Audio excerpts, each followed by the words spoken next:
Olha, lembrei agora do Castrilli, né? Lembra do Castrilli contra a Portuguesa a favor do Corinthians? Existem alguns lances no futebol, agora que temos o VAR, que o torcedor não vai esquecer nunca, né? O Castrilli arrumando aquele pênalti pro Corinthians contra o César, zagueiro da Portuguesa, aquilo foi um absurdo. O Márcio Rezende Freitas anulando o gol do Camanducaia, dia 17 de dezembro de 95, eu estava lá no Pacaembu, o Santos seria campeão brasileiro. O Zé Roberto Reit, em 81, naquele Atlético Mineiro e Flamengo, lá em Goiânia.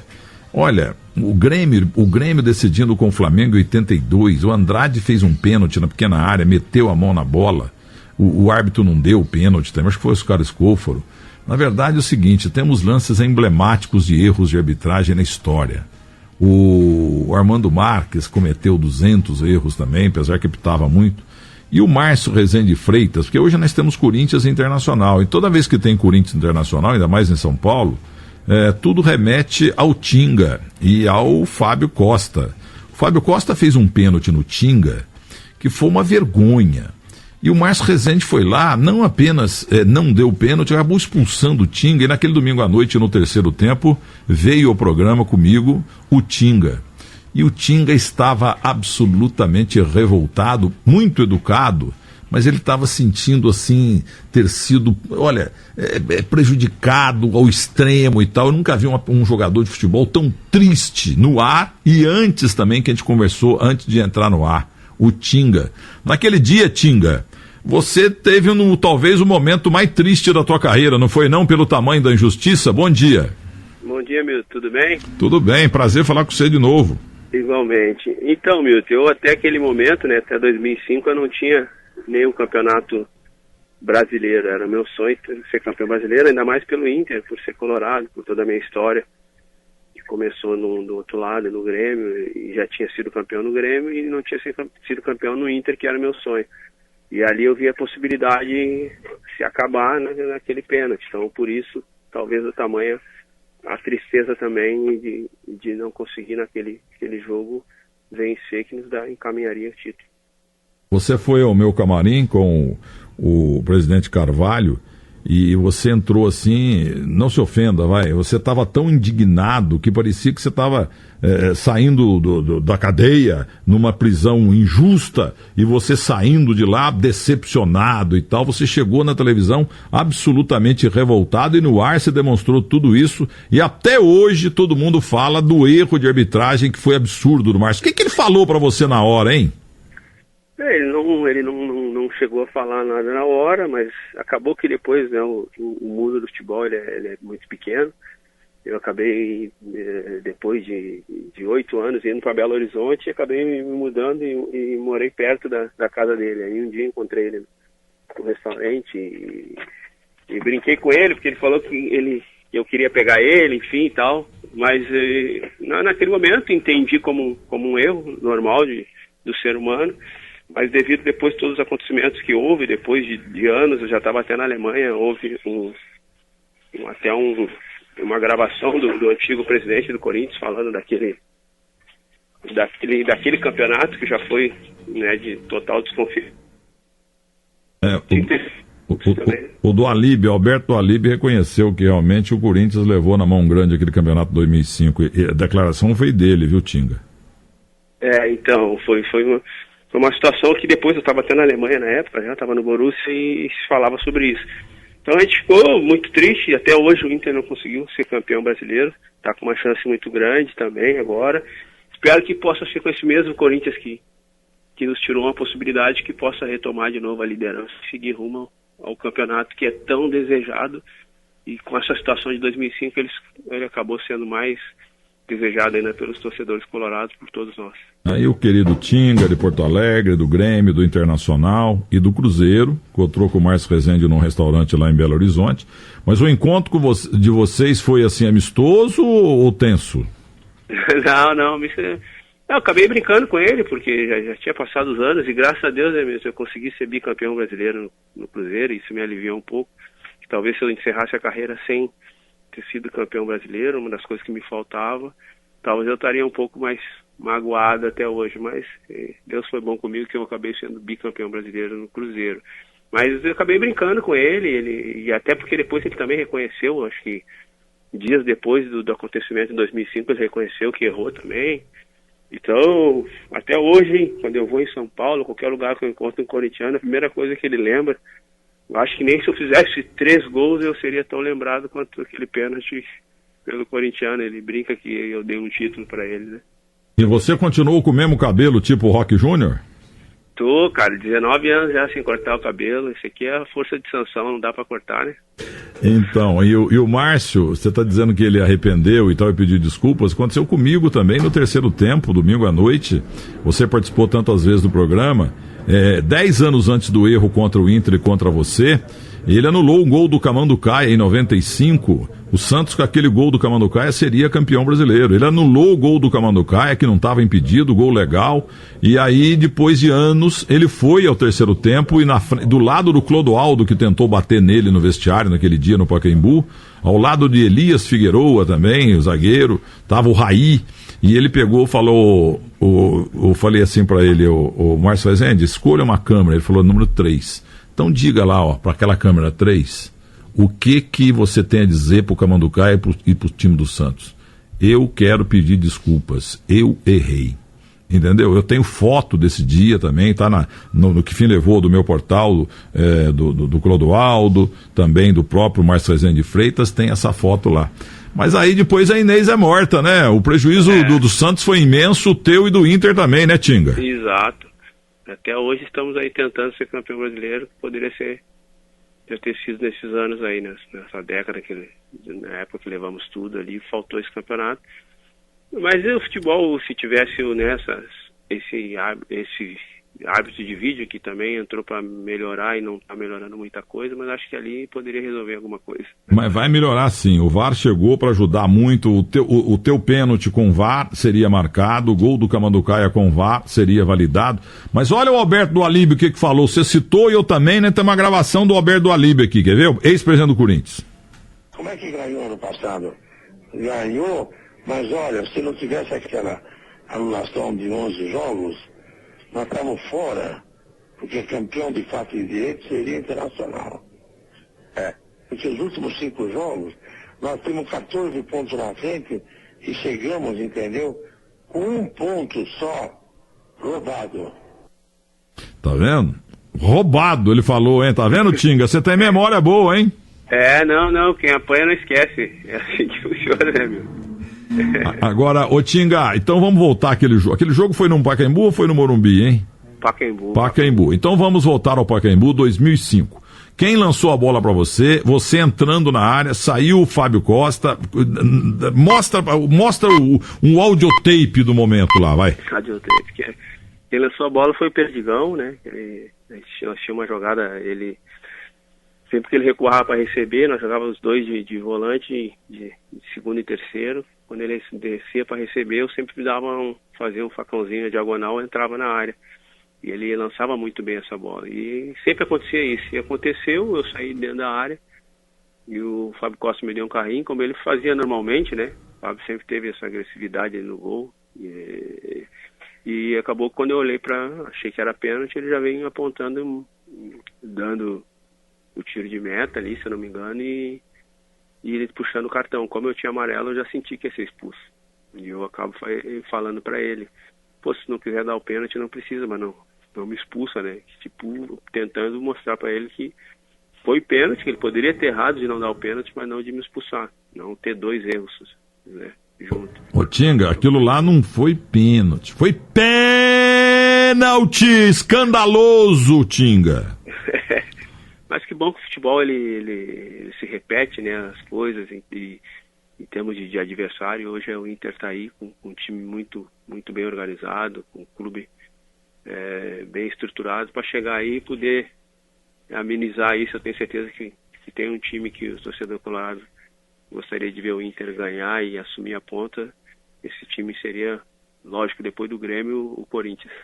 Agora, Tinga, você falou bem do Fábio Costa, aliás, eu gosto muito dele também, eu fiz mais ou menos uns 15 programas na televisão com o Fábio Costa, e você disse bem, ele sempre teve uma entrada assim, estabanada nos atacantes e tal, e você sabia que não foi assim, quando jovem, não, mas ele já estava mais ou menos no fim de carreira.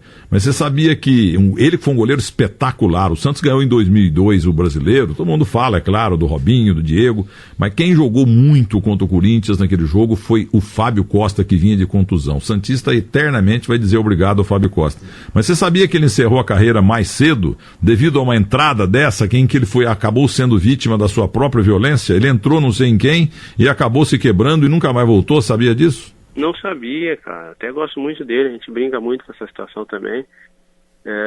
Mas não sabia que ele tinha parado desse jeito aí.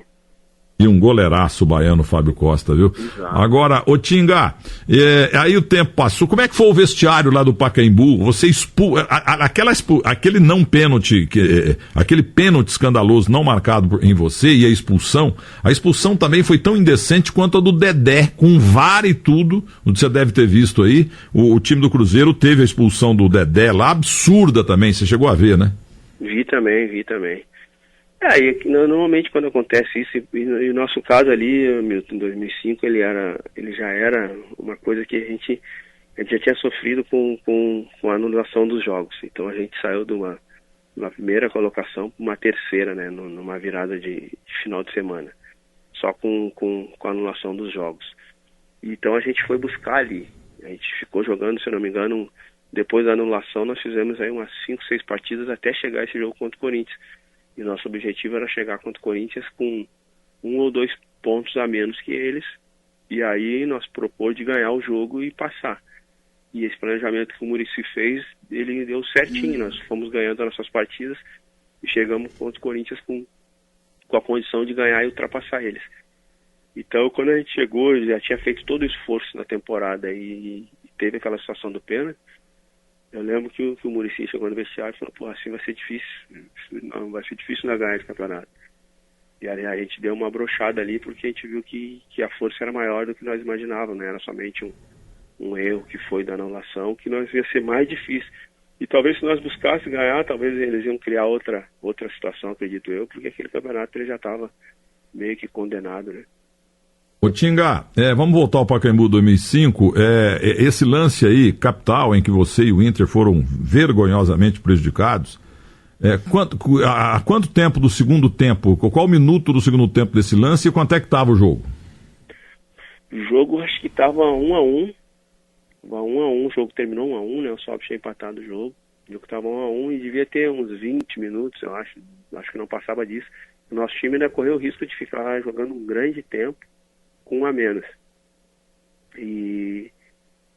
Mas aí o time segurou, enfim, e acabamos não perdendo o jogo, continuamos vivos na competição, mas aí sem um pouquinho de força, assim, né, porque acreditando que estava bem difícil ali pelas coisas externas daquele campeonato. Agora, se o Inter ganha aquele jogo, a conversa era outra no campeonato com arbitragem ou não, né?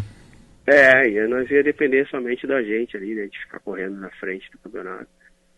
Mas passou, a gente aprendeu com aquilo, o clube também, graças a Deus, no outro ano, em 2006, ganhou a América, ganhou o mundo, então veio coisas maiores, né, devido àquela experiência de 2005, o clube, a equipe ficou madura e no outro ano veio o Libertadores, veio o Mundial, veio coisas maiores aí pro clube. Eu não tenho boa memória, então te pergunto, esse 1-1 aí do Pacaembu, tava 1-0 para quem, gol de quem e quem é que empatou?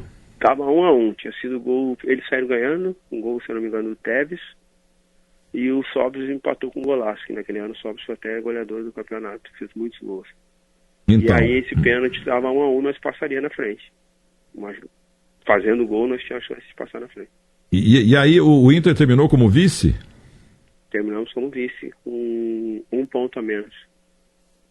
Esse título do Corinthians foi mal cheiroso mesmo, viu?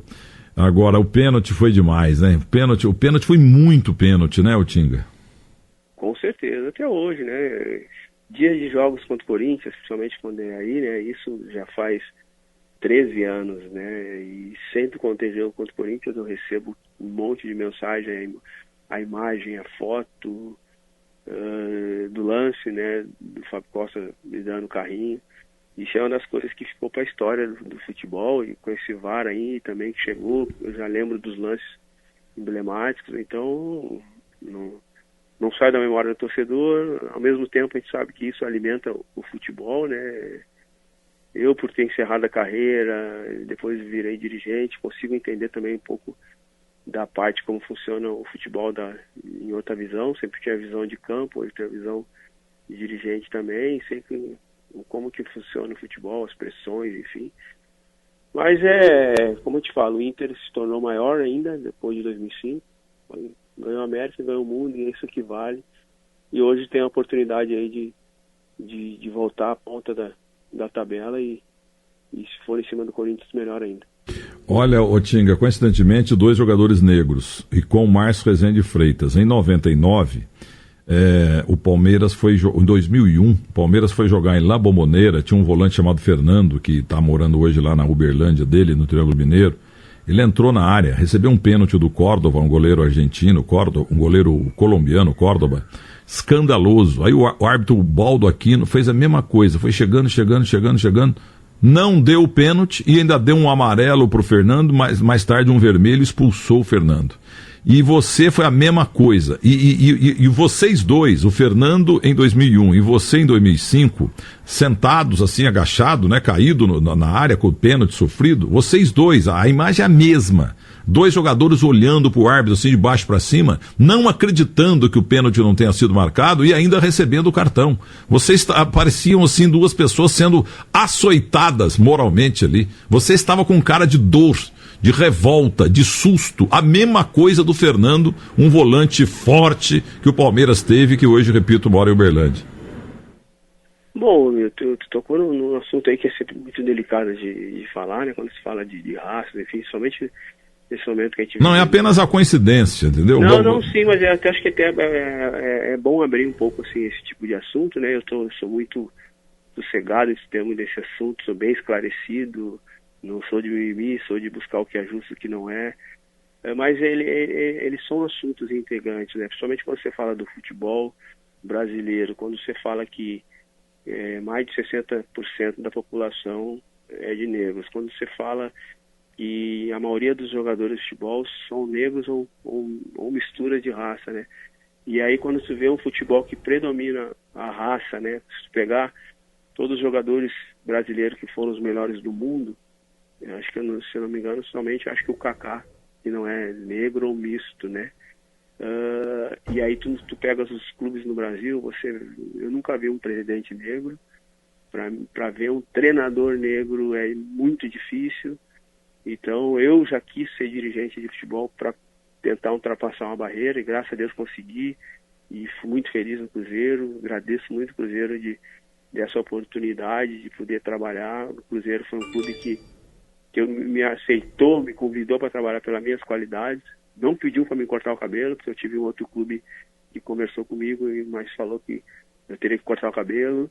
Então tem muitas coisas no Brasil que às vezes ficam encobertas. Às vezes eu sou um cara que eu quero quebrar esses paradigmas, eu quero buscar aquilo que as pessoas não buscaram. Então o natural do jogador é ser treinador. Eu já quis buscar, estudar, me formei, fiz gestão esportiva para que eu pudesse exercer esse papel que eu sempre vi que não existe. Você pega o futebol que os grandes jogadores são negros e nem tem nenhum jogador negro dirigindo um clube, sendo presidente do clube. Então tem muitas coisas que estão aí que às vezes não são comentadas, e às vezes se for comentada pelo negro, parece que você está chorando ou pedindo alguma coisa. E eu não estou pedindo nada, porque hoje eu não trabalho como dirigente por opção minha. Eu pedi para sair do Cruzeiro, fiz um grande trabalho, fui campeão na Copa do Brasil no primeiro ano, mas pedi para sair. Mas tem muita coisa, Milton, que nós temos que se adaptar ainda e aceitar, e nós negros também, às vezes, se propor a essas posições. Às vezes nós negros também temos essa situação de achar que não somos merecedores, ou que o mercado não vai aceitar isso. E é isso que eu quero fazer hoje, isso que eu incentivo os treinadores, os ex-jogadores que têm condição para ser dirigente, independente de raça, de estilo. Se tiver conteúdo, tiver formação, tem que se arriscar. Impressionante e maravilhoso o teu conteúdo, analisando esse tema. Você lembra, o Roque Júnior não é só no cabelo, não. É na cabeça também, no raciocínio. E essa coisa nojenta do racismo, esse negócio criminoso que é o racismo, não é só no nosso mundinho do futebol. Acontece em tudo quanto é setor de atividade humana e praticamente no mundo inteiro. Agora, especificamente no futebol, Tinga, e parabéns por suas palavras, você tem um alto nível.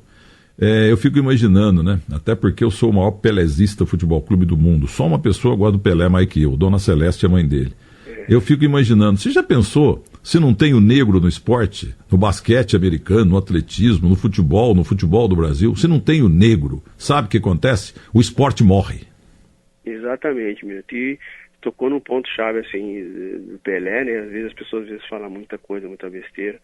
O Pelé é um cara que fez um bem, faz até hoje para a população brasileira, que eu lembro de 20 anos atrás de tu viajar para lugares que às vezes eram fechados, mundo árabe, alguns lugares, quando você mostrava o passaporte, que é brasileiro, a primeira coisa que a pessoa falava, um Pelé, e já te aceitava, já te via com espírito de esportista, não ficava preocupado de repente se tu era um terrorista, se tu era alguma coisa diferente. Então o Pelé, sem abrir uma boca dele, só pelo trabalho dele, ele influenciou muitas pessoas ao Brasil ser visto de uma maneira mais light, fora, mundo afora. Então, o que o Pelé fez pelo Brasil não foi só no futebol.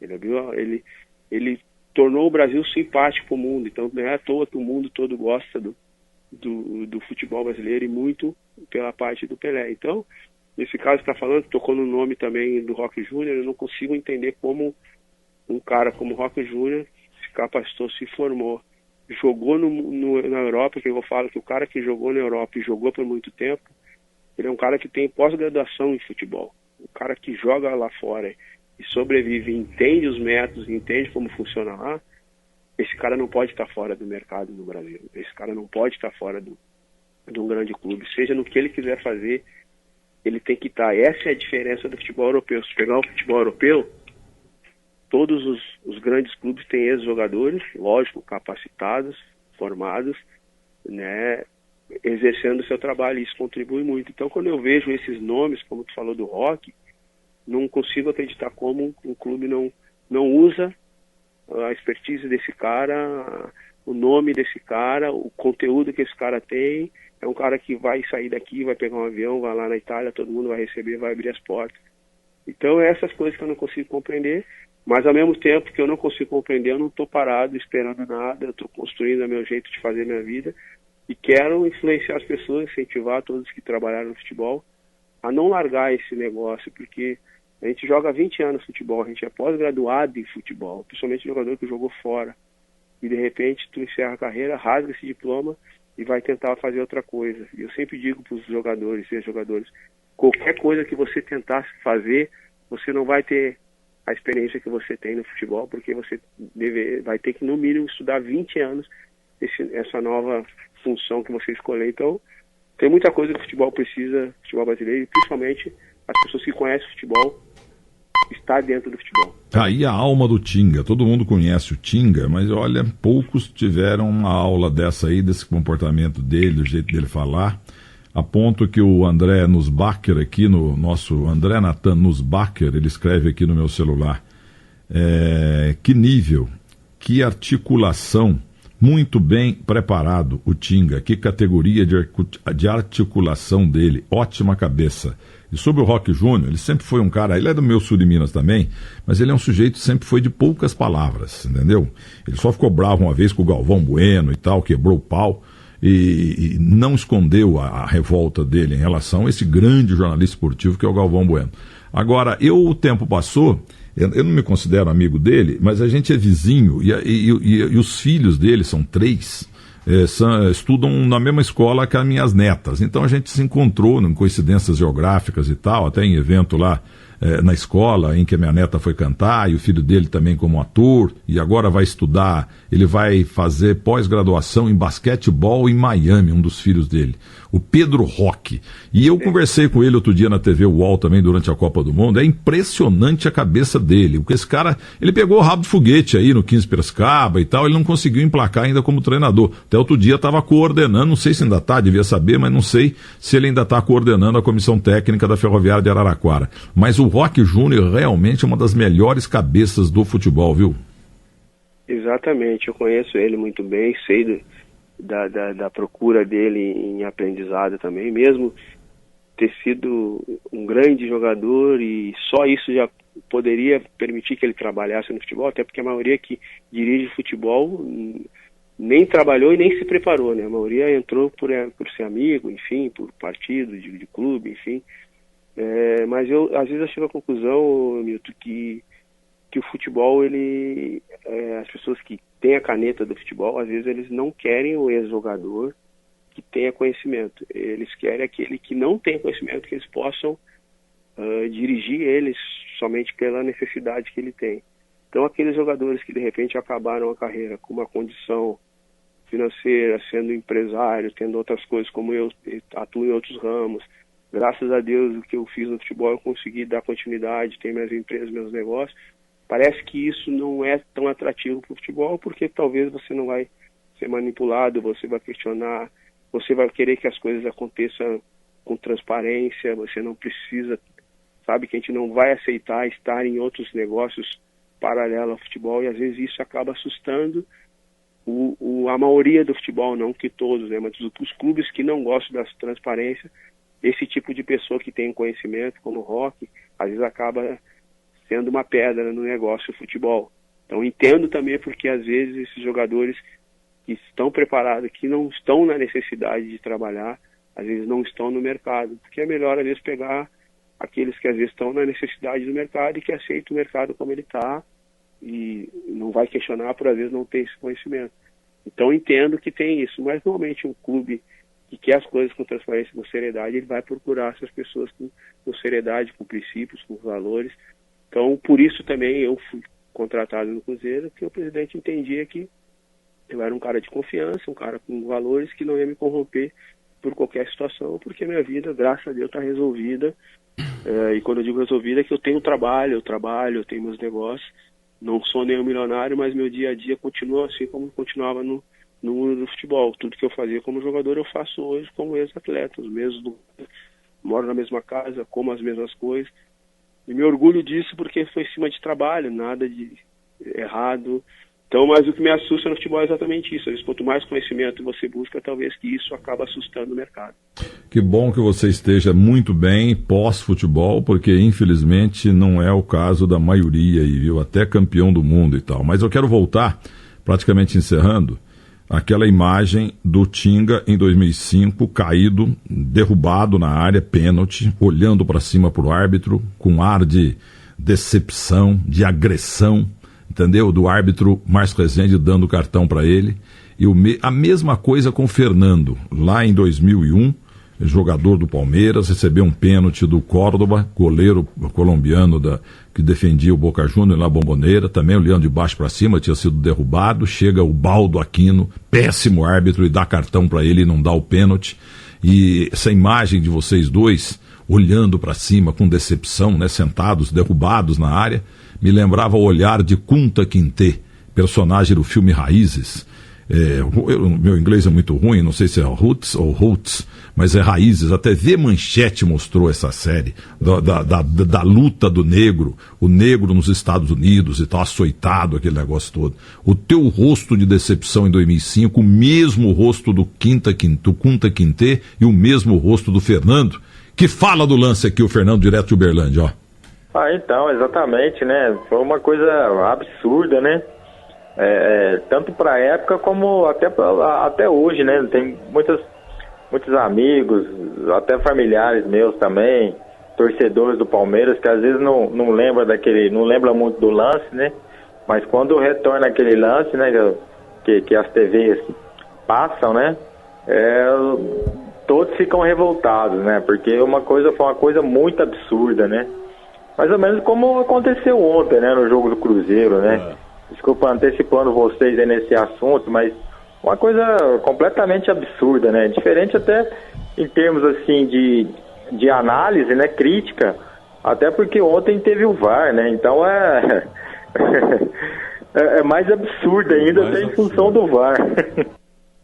Então, o dia que eu recebi o título cidadão lá de Uberlândia, recebi um dia antes em Uberaba, no outro dia em Uberlândia, e o Fernando foi à Câmara Municipal, Djalma Santos, que está no céu, foi também, mais uns 10 ex-jogadores, o goleiro Moacir, os ex-jogadores do time do Uberlândia, o Ponta Fazendeiro. Muito obrigado ao pessoal do Triângulo Mineiro.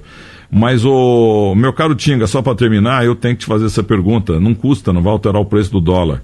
Me diga uma coisa, qual é o clube que exigiu que você cortasse o cabelo para que você fosse contratado? Não, mas eu não vou falar não, porque sabe como é que é o futebol, né? Fala clube, as pessoas identificam como clube, e na verdade a gente tem que explicar até melhor, porque não é clube, né? É pessoas. Os clubes são bons, os torcedores são bons, e são pessoas, e pessoas são momentos no clube, então eu vou deixar isso. Sim, foi um cartola, mas só diga se foi um cartola ou se foi um técnico. Não, cartola. Da caneta, tá. né? Sempre o da caneta. Tá. Agora, responda aqui pro grande corintiano Marcos Arnaldo Silva. O teu apelido é Tinga porque você é do bairro de Restinga, em Porto Alegre?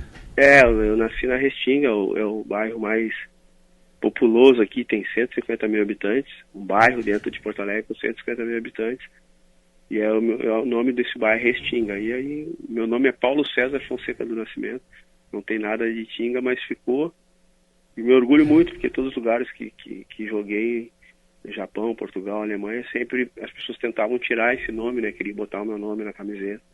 Eu sempre pedia que deixasse o nome do meu bairro. É uma das poucas coisas que eu consegui carregar aí até hoje.